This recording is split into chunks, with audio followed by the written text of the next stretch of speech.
Amém. Graça e paz, amados, amém? Muitos de vocês me conhecem, alguns estão me vendo pela primeira vez. Para aqueles que não me conhecem, eu sou o pastor Davidson, pastor da Igreja Presbiteriana em Parque, Marilândia, próximo da igreja do pastor Marcelo, que pregou aqui na quarta-feira passada, é muito próximo da igreja dele.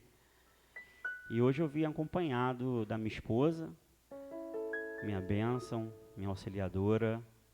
E hoje, se eu prego no Ministério de Família, é porque Deus me deu uma esposa, uma parceira, uma amiga para esse ministério, onde eu divido as minhas crises existenciais, as minhas crises matrimoniais e as minhas crises ministeriais.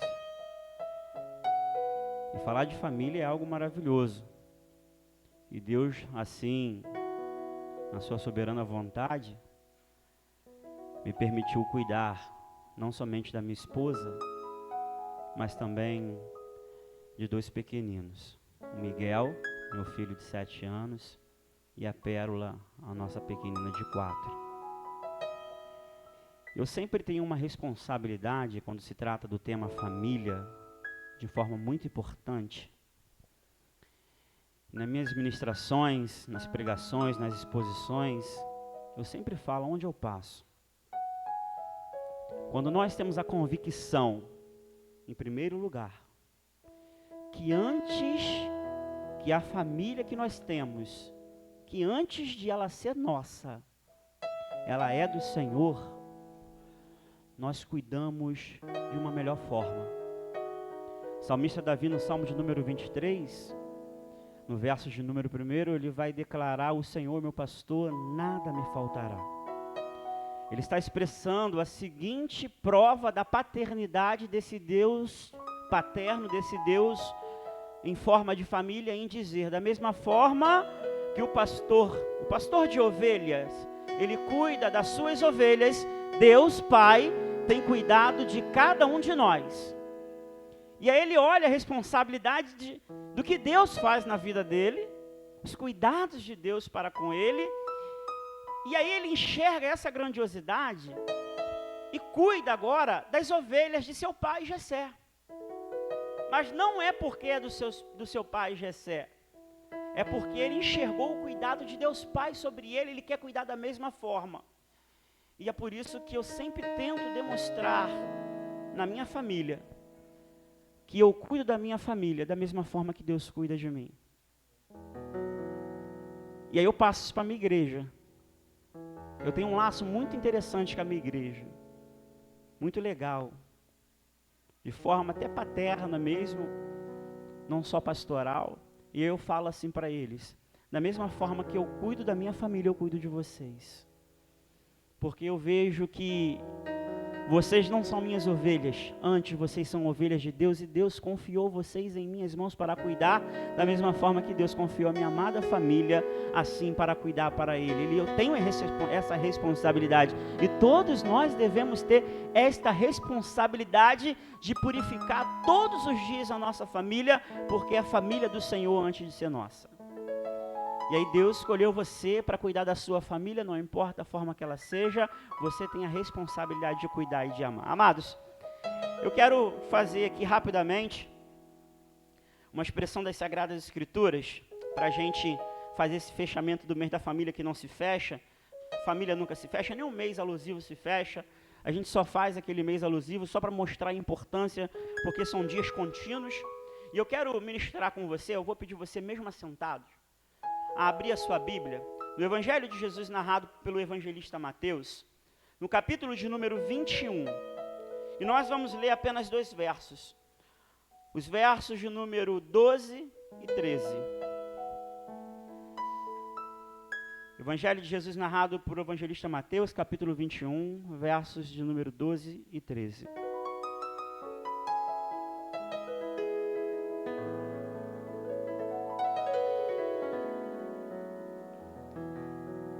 E eu peço você que abra a sua Bíblia, você que deixa ela aberta, você que ainda não abriu, abra, por favor.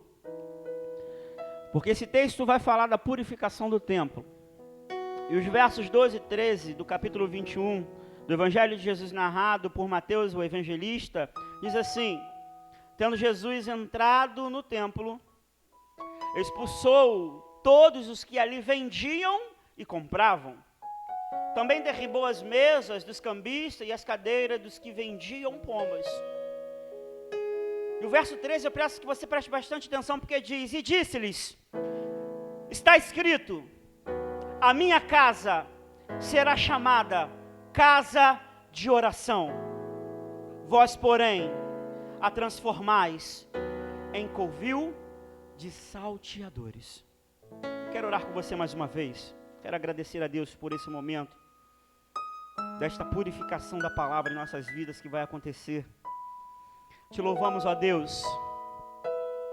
Te louvamos pelo rico privilégio de hoje estarmos reunidos em Tua casa, como igreja do Senhor representada aqui na Igreja Presbiteriana de Mauá, IPM Praia, a família que o Senhor escolheu para nós cuidarmos.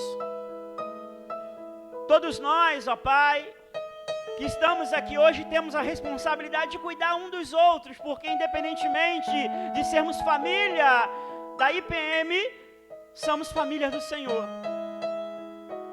Então, desde já nesta noite de hoje, ó Deus, se há alguma família aqui que os laços não estão mais entrelaçados, se há alguma família aqui nesta noite mesmo representada por um membro, ou que esse membro esteja em casa, mas a pessoa esteja aqui, que venha sofrendo, ó Pai, iras, dissensões, facções, pecados, ó Deus, venha sofrendo as contendas do mundo, venha, ó Deus, agora adorar os labores do mundo, ó Pai. Nós te pedimos nesta noite, ó Deus, na noite de hoje que o Senhor separou, que seja noite de purificação nas famílias, Pai. Em nome de Jesus, Deus. Abra nossa mente, abra o nosso coração para entendermos que a família é do Senhor. Seja nossa, seja a família em Cristo, mas que o Senhor nos escolheu como responsáveis para cuidar da mesma forma que o Senhor cuida de cada um de nós. E assim queremos expressar nesta noite, ó Pai, essas palavras ao Senhor. Ó Deus, purifica nossas vidas e nos traga este entendimento, ó Deus, de renovação, de purificação, de renovo, ó Pai, de amor, de cuidado, de responsabilidade, de testemunho vivo, santo e agradável ao Senhor, Pai. Como culto racional, abençoe as famílias representadas aqui nesta noite, as famílias que não puderam estar aqui, as famílias que por algum motivo não estão mais neste lugar, ó Pai, mas que às vezes o coração ainda está aqui, ó Pai, em nome de Jesus, Pai, trate de todos para a honra e glória do Teu santo nome, Deus. Eu te louvo, ó Deus, por esta oportunidade de ministrar a Tua santa palavra, e alegre de estar com os meus irmãos, a qual muito amo, ó Pai, a qual muito quero estar com eles nos céus. Muito obrigado, Pai.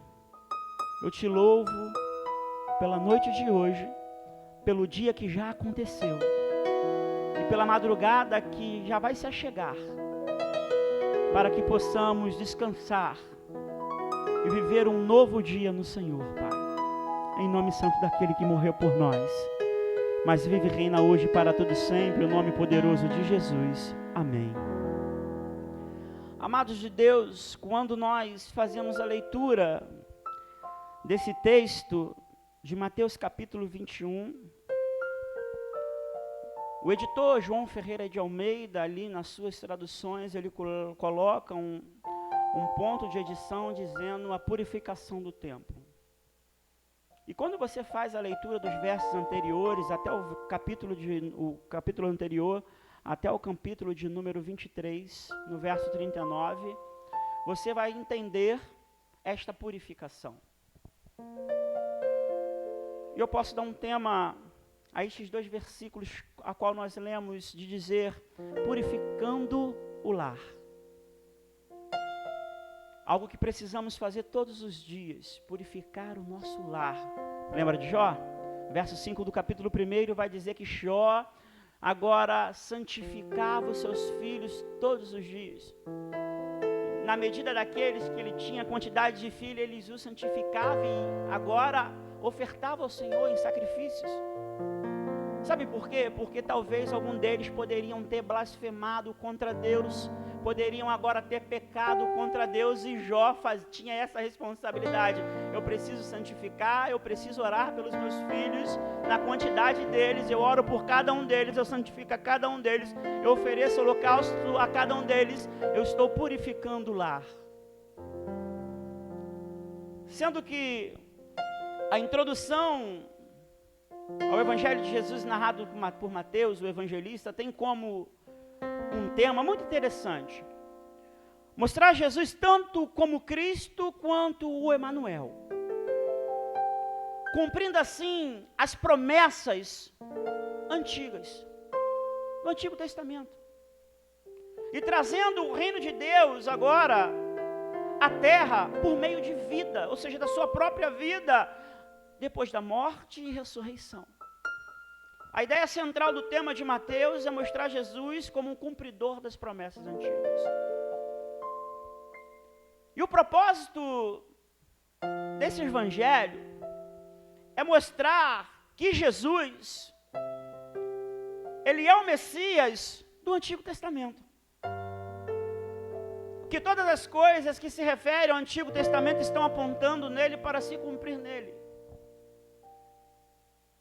O qual, em sua morte e ressurreição, ele salva o seu povo dos seus pecados. Interessante dizer que no capítulo 21, Jesus entra em Jerusalém, ele purifica o templo. Depois, existem alguns outros fenômenos que ele vai agora responder a um desafio da sua autoridade como Deus. E por último, as multidões o recebendo como profeta. E aí no capítulo de número 20, já nos versos finais, ali nos finalzinhos dos versos, Jesus vai sair de Jericó, que é uma cidade palestina, a cerca de 25 a 30 quilômetros de Jerusalém, e ele vai a caminho de Jerusalém para cumprir a profecia das Sagradas Escrituras do Antigo Testamento, e você vai entender. E no meio do caminho, ele se depara agora com dois cegos assentados à beira do caminho, e você conhece essa passagem que vai gritar para ele: Jesus, filho de Davi, tenha compaixão de mim. Algumas versões tenham misericórdia de mim, e Jesus responde: que querem que eu te faça? E eles que eu volte a ver, que eu me torne a ver, que eu volte a enxergar. E Jesus realiza o milagre. E aí Jesus continua a adentrar agora, continua a entrar, a caminhar para Jerusalém. Ele continua agora a andar em caminho de Betfagé, que já é uma cidade dentro de Jerusalém, de 5 a 3 quilômetros ali de Jerusalém. E quando ele chega ali, a profecia do Antigo Testamento começa a se cumprir, a qual vai dizer que ele manda os seus discípulos buscar os jumentinhos para que ele possa entrar em Jerusalém, para que ele possa ser adorado. E a profecia do Antigo Testamento começa a se cumprir, então nós vemos o tema de que ele é o cumpridor das promessas antigas. Nele ela se cumpre. E aí ele vai e manda agora os seus discípulos buscarem os jumentinhos. Se alguém perguntar para quem é os jumentos, você diz: está escrito. Ou seja, passado. E aí eles trazem agora para Jesus o jumentinho, coloca as vestes em cima dele. Jesus entra agora dentro de Jerusalém. E quando ele chega em Jerusalém, as pessoas e as multidões que o seguiam, as que procediam e as que vinham seguindo atrás, começavam agora a gritar, começavam a declarar: bendito ao que vem em nome do Senhor. Hosana nas alturas, começavam a celebrar aquele que eles reconheceram como profeta, aqueles que eles reconheceram como era o cumpridor das promessas antigas, aqueles que eles reconheciam que era verdadeiramente Jesus, o Filho de Deus, e eles agora saudavam Jesus dizendo: Hosana nas alturas, bendito seja o Senhor. E essa profecia é cumprida. E os versos vem dizendo que verdadeiramente este é o profeta, o Filho de Deus. E aí a gente entra no texto a qual a gente acabou de ler. Que quando Jesus ele vem realizando milagres desde lá da Palestina, em Jericó, andou cerca de 25 a 30 quilômetros para chegar em Bet-Jafé, realiza milagres. Os milagres que Jesus realiza não é para mostrar que ele agora tem poder, mas é para confirmar que verdadeiramente ele é o Filho de Deus, é o Messias. E quando ele chega na cidade, ele é adorado, ele é saudado, reconhece ele como profeta. Só que existe algo muito interessante, querido. Quando ele chega em Jerusalém, ele se depara com um templo onde era o local de adoração, estava comercializando, estavam vendendo, estavam fazendo badernas, estavam fazendo barganhas, virou um local de comércio, um local de troca, um local que não expressava mais a imagem externa de purificação, mas um local que as pessoas se aproximavam para fazer as suas trocas, as suas vendas. E Jesus chega em Jerusalém, e Jesus olha aquela situação para que a profecia pudesse novamente se cumprir nele. E quando o texto inicia se dizendo que, tendo Jesus entrado no templo, expulsou todos que ali vendiam, o texto quer narrar para nós agora, Jesus narra para nós, que ele se ira pelo modo como a adoração do templo, ela tinha se corrompido, tornando-se agora um negócio gerador de dinheiro. O local que era para adoração, um local que era para adorar a Deus, virou um local aonde agora é um negócio que gera dinheiro. Adoração não existe mais. Adoração está corrompida pelas vontades humanas, pelas barganhas humanas, pelos pecados humanos. E quando Jesus percebe, e ele começa a derribar as cadeiras, começa agora a derribar as cadeiras dos cambistas, dos que compravam também, dos que vendiam os pombas. Ele faz isso por essa ira, e essa ira não é a ira que o apóstolo Paulo vai dizer nas exortações lá em Efésios capítulo 4, que é a ira de uma besta fera que tem vontade de dilacerar e matar alguém. Esta é a ira do pecado, é a ira humana, é a ira que se põe sobre o sol, é a ira que está todos os dias em nosso coração, querendo fazer o mal, dar o troco, mas não era essa ira que Jesus estava. Jesus, ele fica indignado. Jesus se indigna que a casa dele, a casa do Pai, virou uma bagunça, está totalmente desleixada, perdeu agora as meretrizes, perdeu agora o sentido, a adoração não está mais como era, foi corrompida, os pecados tomaram conta da imagem externa do templo. E ele agora entende que dali o verdadeiro culto tinha ido embora, tinha se passado. E por isso que Jesus expulsa todos dali. E quando ele faz todo esse movimento de indignação, de entender que a adoração tinha se corrompido, de que aquele lugar se tornou um lugar de pecado, um lugar de barganhas humanas, um lugar de vendas, um lugar que a adoração não existia mais e que o verdadeiro culto tinha ido embora. Ele declara para todos aqueles que estão ali, e lhes disse: está escrito, a minha casa será chamada casa de oração. Vós, porém, transformais em covil de salteadores. Quando Jesus declara, a minha casa será chamada casa de oração, ele está expressando que o templo deveria ser um local para que se buscasse a graça divina de Deus em arrependimento, que a casa de Deus, o local onde Deus é adorado, ali este local é separado agora para que Deus possa ser glorificado, para que Deus possa ser exaltado, para que Deus possa ser bendito. E por isso que ele fala, minha casa será chamada casa de oração.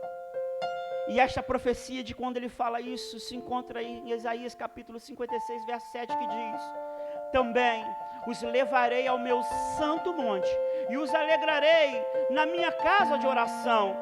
Os seus holocaustos e os seus sacrifícios serão aceitos no meu altar, porque a minha casa será chamada casa de oração para todos os povos.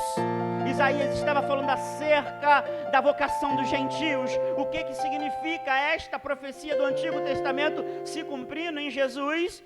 O templo de Deus é um lugar para pecadores arrependidos encontrarem a graça de Deus pela oração. Ou seja, o templo é um lugar para arrependimento, o templo é um lugar para purificação, o templo é um lugar para que Deus seja encontrado e adorado. Naquele contexto, Jesus ainda vivia a antiga lei, por isso a imagem do templo como estrutura, aonde levava o sacerdote levava ao sumo sacerdote os sacrifícios ali, para purificação, para remissão de pecados. E Jesus vivia ainda a lei e os profetas. Não tinha se rasgado o véu, não tínhamos acesso direto. E Jesus vem para que isso possa ser cumprido. E as profecias de Isaías se cumprem, porque ele fala as mesmas palavras de Isaías: a minha casa será chamada casa de oração. E ele continua: vós, porém, a transformais em covil de salteadores.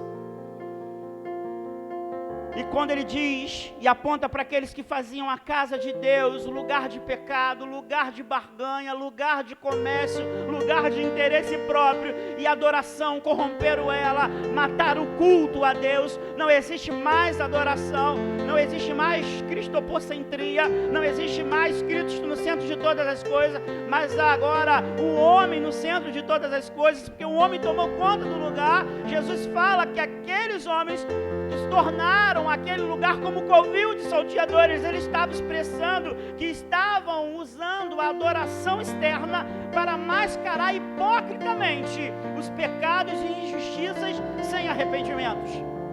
Eles usavam a imagem do templo para falar que faziam aquilo em nome de Deus.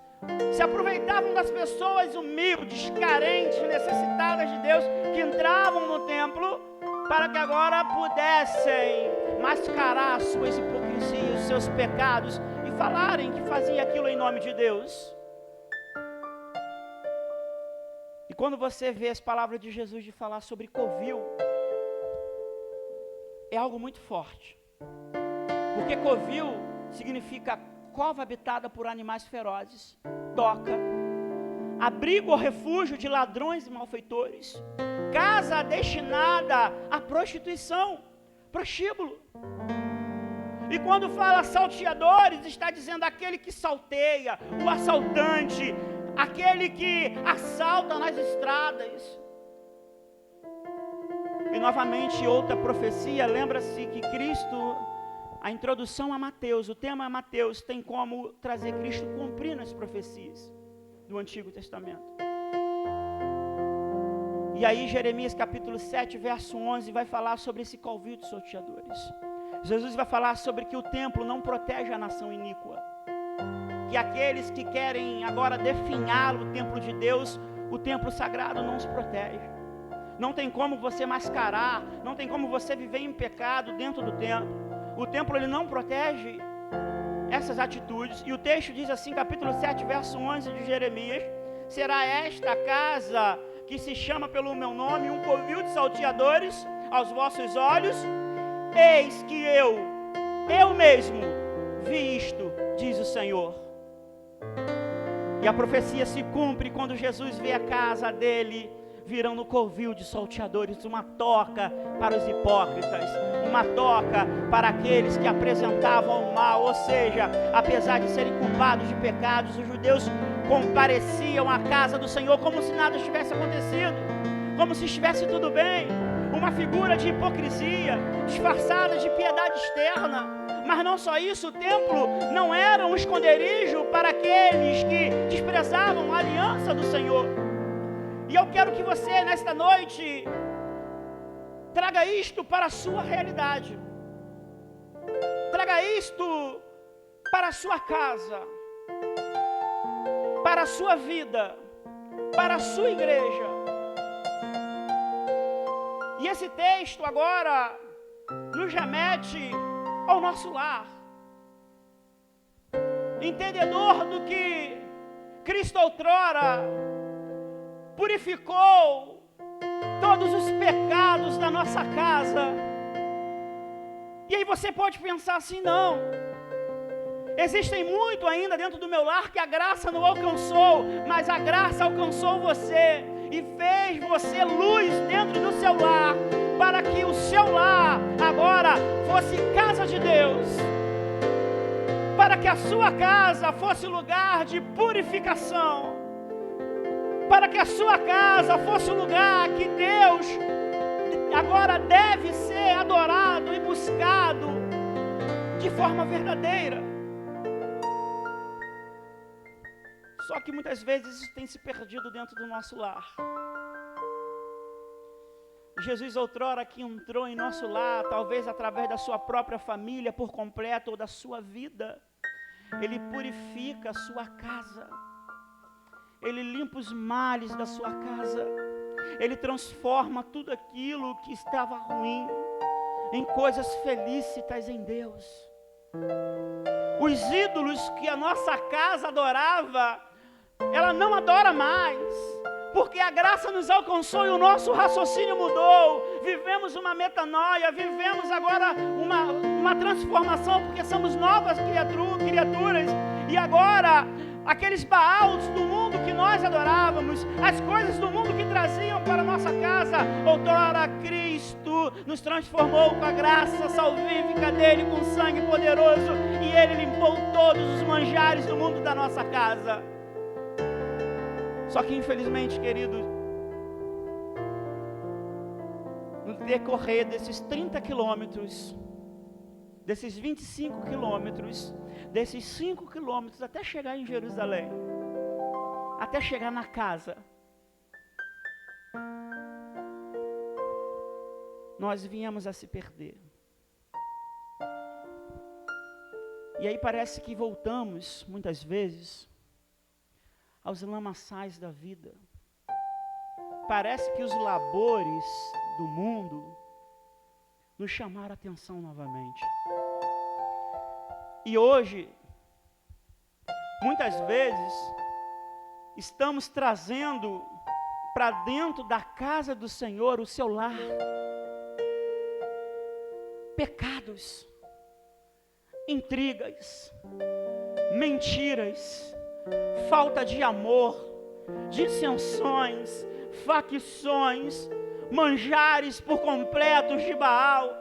A nossa casa não tem sido mais um local de adoração de Deus, mas tem sido palco como prioridade de outras coisas do mundo que fascinam os nossos olhos e tem tomado o nosso coração e tem chameado o nosso coração para nos prender com as coisas que estão lá fora, que são repentinas, que são passageiras, e nós estamos agora denegrindo o culto que outrora Deus purificou para ser buscado e adorado em nosso lar.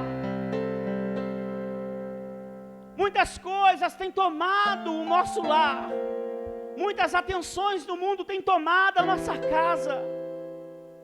Talvez seja pelo seu pecado, pelo meu pecado. Talvez sejam os pecados que você tem aceitado entrar dentro da sua casa, mesmo que pelos seus, aonde Deus te deu autoridade para você repreender e não aceitar mais nada que não seja do Senhor na sua casa.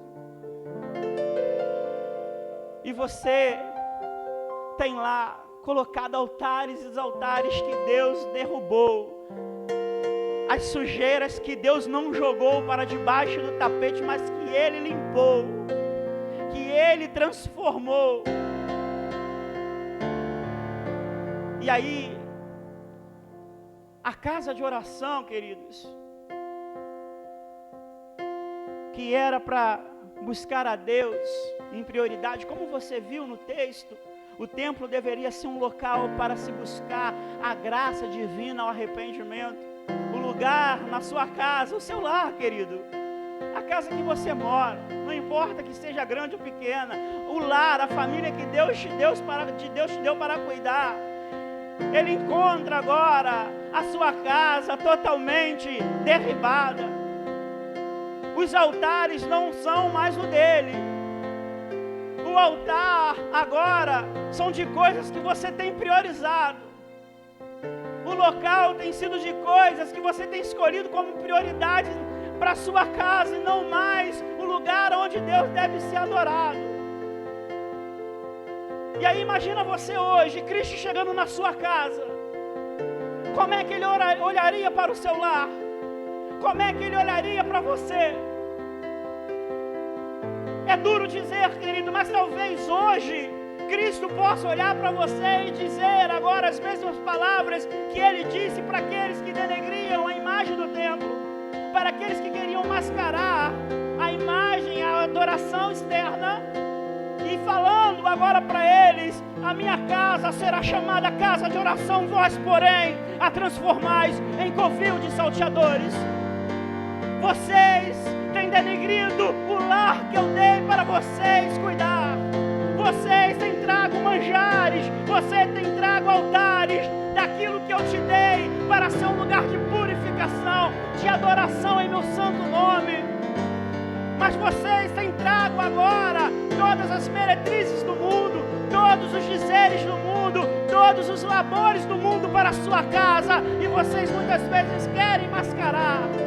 Vocês querem agora trazer uma imagem santa, externa, mas a casa, a imagem está cheia de pecado. A casa está cheia de problemas. E aí quando a gente fala isso, a gente vê que Cristo fala que os pecadores chamados de salteadores fez da casa de Deus casa de pecado, casa de assaltante, casa que compara ao prostíbulo, casa agora que compara a casa de malfeitores, pessoas que salteiam, que são chamadas de salteadores. Muitas vezes Cristo hoje olha assim para nós e nos chama de salteadores, que as nossas atitudes têm sido de assaltantes, daqueles que assaltam. E quando eu olho este texto, querido,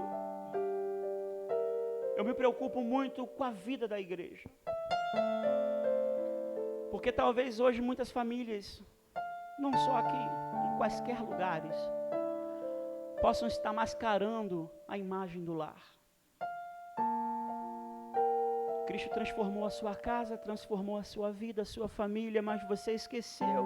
E você faz da sua casa um lugar de pecado, um lugar de saltear, um lugar de roubar, um lugar de mentir. Só que você quer passar uma imagem de uma casa santa, de um casamento santo, de uma família abençoada, mas às vezes não está assim. Está faltando arrependimento. Está faltando mudança. Só que Deus é um Deus grandioso, é um Deus de graça, é um Deus de misericórdia. Que Deus nos traz a lembrança todos os dias, aquilo que pode nos dar esperança, que é Ele próprio.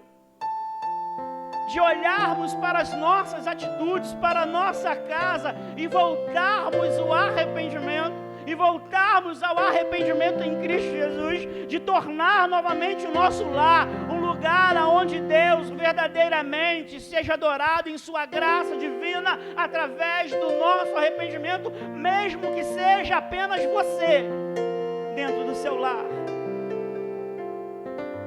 E aí, queridos, nesta noite, é noite de arrependimento, é noite de mudança, é noite de renovo, é noite de você trazer à memória o que Cristo fez por você outrora e faz de novo hoje. É noite de você entender que a sua casa, ela não é uma casa de covil de salteadores.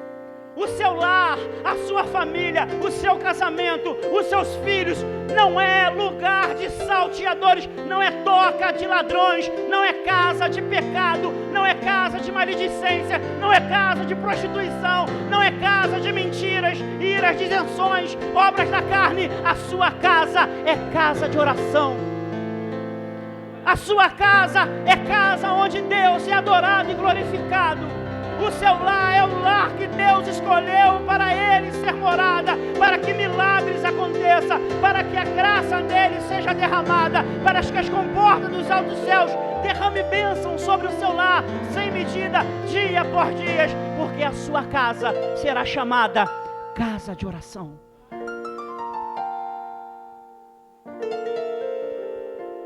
E isso não vale somente para o seu lar. Você talvez traga isso para a sua vida. Porque quando Cristo é recebido à direita de Deus Pai, o véu se rasga, Ele é aceito por Deus Pai, e agora nós temos o acesso direto. Não precisamos mais daquele templo, da lei, dos profetas, da parede. Agora, esse lugar é um lugar especial, porque é um lugar que nós nos reunimos para adorarmos a Deus. Porém, o Espírito Santo agora, Ele habita no seu coração. E talvez, querido, a sua casa hoje possa estar desarrumada. A sua casa hoje possa estar cheio de pecados, de mentiras, possa estar cheio de dificuldades, cheio de dúvidas. A sua casa agora, o seu coração, a sua vida pode estar priorizando outros deuses que não seja o Senhor. O seu coração às vezes está dividido. Talvez você esteja em cima do muro, querido.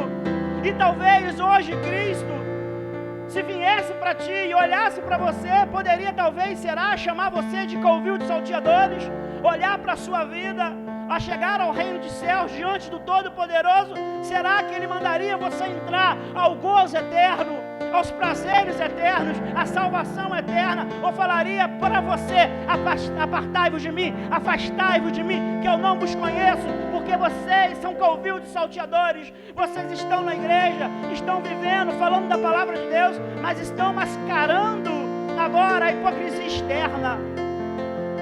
Mas novamente, nosso Deus é um Deus que nos predestinou, querido. É um Deus que nos elegeu nele, para que se outrora nós desvirtuássemos fora do caminho, a graça dele, como diz o salmista: o teu bordão e o teu cajado me consolam. Ou seja, quando eu penso estar fora, o teu cajado, a tua palavra me traz de volta.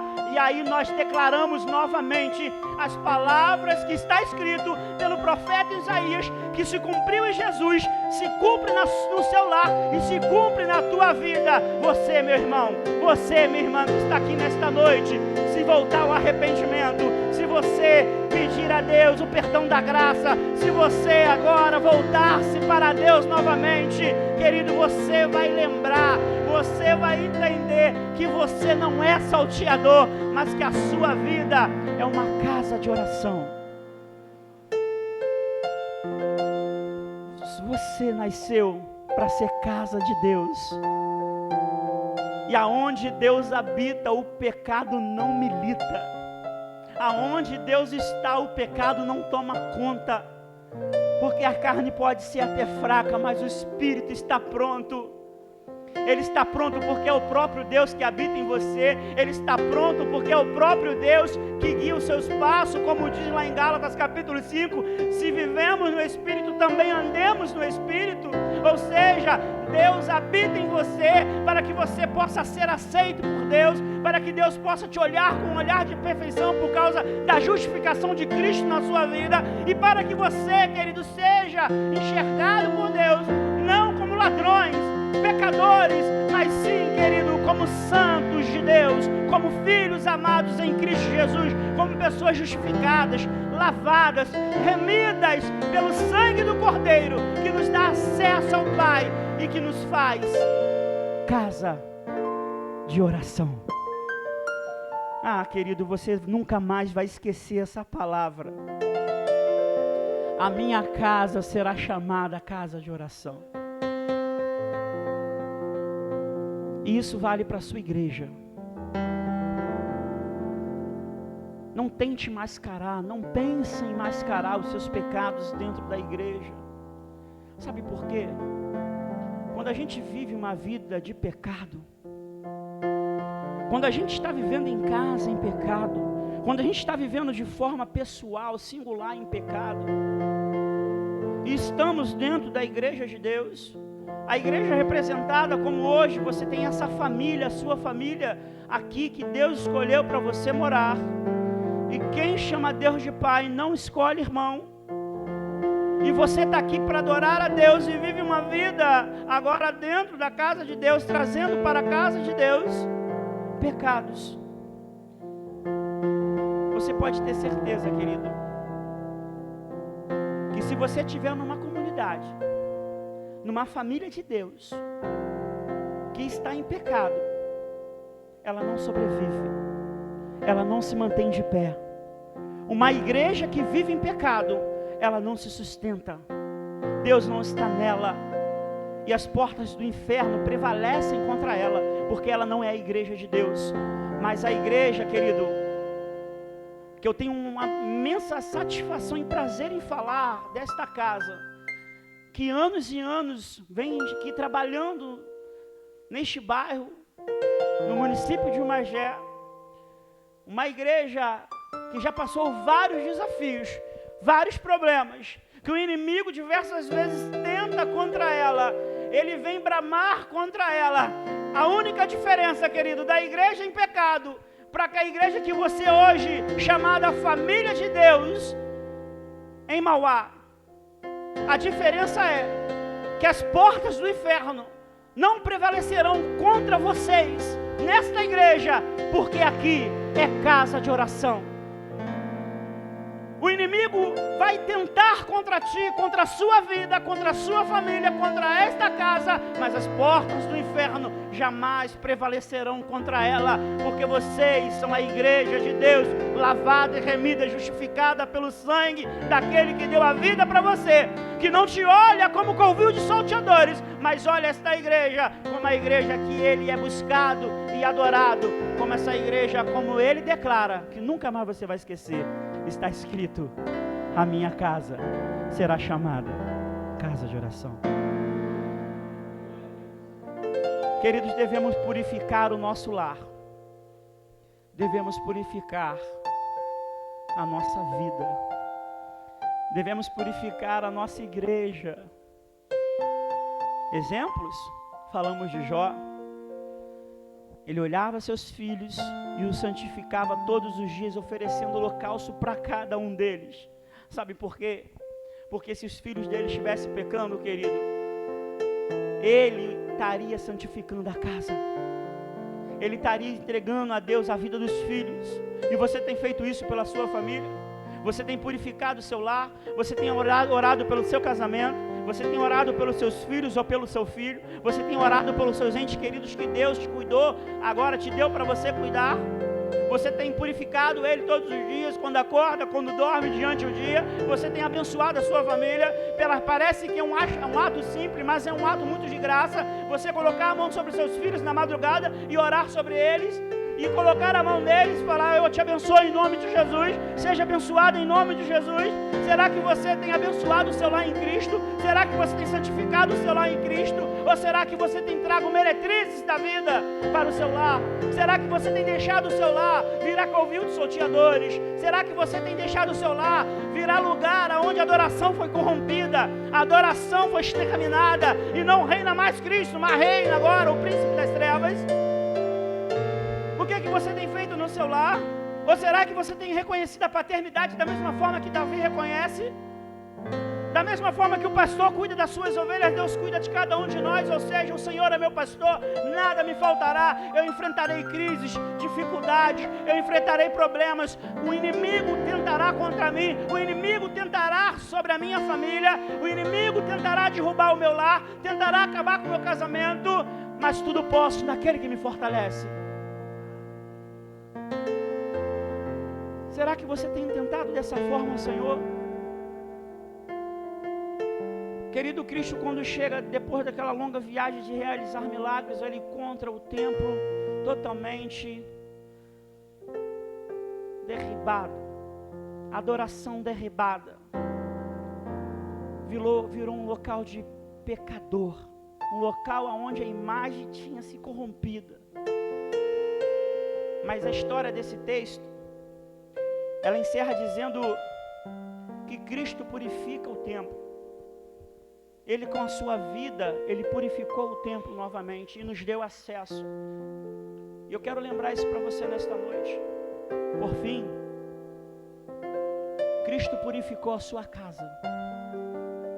Por fim, Cristo purificou a sua vida, querido. Por fim, Cristo purificou a tua igreja. E você pode ter veemência, com ardor no coração sobre esta palavra. Eu, a minha casa e a minha igreja seremos casa de oração para a glória do Senhor Jesus. Eu, a minha casa e a minha igreja seremos casa de oração para a honra e glória do Senhor Jesus. Eu, a minha casa e a minha igreja seremos casa de oração para a glória do nosso Senhor e Salvador Jesus Cristo, para a sua honra, para a sua majestade, para todo sempre. Amém. Em nome de Jesus, querido, que você tenha isso no seu coração. Reveja os conceitos da sua vida. Reveja os conceitos do seu lar. E reveja os conceitos que você tem vivido nesta igreja. E cumpra a profecia. Não a profecia de Jeremias, que o próprio Senhor disse que viria a casa dele sendo salteada por covil de salteadores. Mas a promessa de Isaías, aonde Cristo falava, aonde Isaías falava que aceitaria todos os seus sacrifícios, todos os seus holocaustos, ou seja, que Cristo ia aceitar no seu lar, na sua vida, na sua igreja, todas as suas orações, todas as suas petições, todos os seus clamores, todas as suas adorações, todas as suas ações de graças, porque Ele escolheu a sua casa, a sua vida e a sua igreja para serem casa de oração. A sua casa é casa de oração, querido. Não se esqueça disso. Mesmo que seja você representando em Cristo o seu lar, a sua casa é casa de oração. Então fortifique-se no Senhor, agarre-se no Senhor nesta palavra, para que você possa, em nome de Jesus, querido, lembrar dos seus preceitos no caminho que você tem seguido, para a honra e glória do Senhor Jesus. Eu quero orar com você.